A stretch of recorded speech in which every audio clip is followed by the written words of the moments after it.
Banyak banget teman-teman dari TikTok yang cerita seperti ini, hampir mirip dengan kondisi yang dialami oleh Ibu Nani Karyani ya.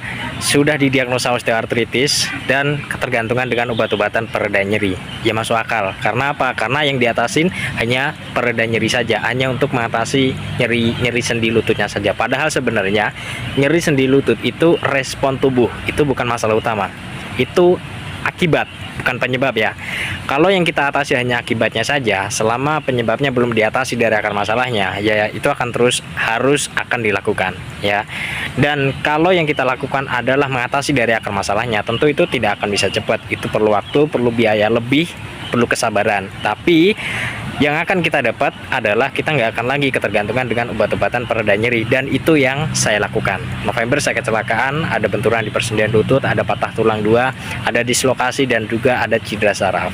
Nah, dokter juga waktu itu menyarankan operasi, dan tentu saja kalau operasi juga akan dikasih obat-obatan pereda nyeri. Tapi saya menolak dan memutuskan untuk perawatan mandiri di rumah.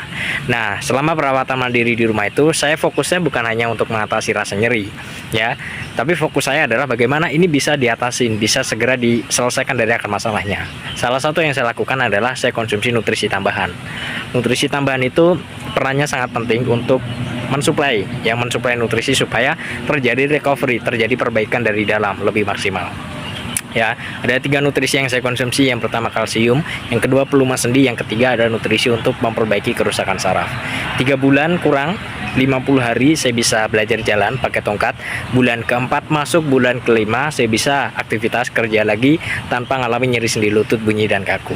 Kalau saat ini ada teman-teman yang kondisinya sama seperti Ibu Nani, saran saya sesegera mungkin diatasin, karena kalau diabaikan bisa semakin parah dan biaya berobat bisa semakin besar. Dan mungkin bisa diceritakan kondisinya seperti apa di kolom komentar. Mudah-mudahan kita bisa berbagi solusi dan teman-teman bisa menemukan segera kualitas hidupnya kembali.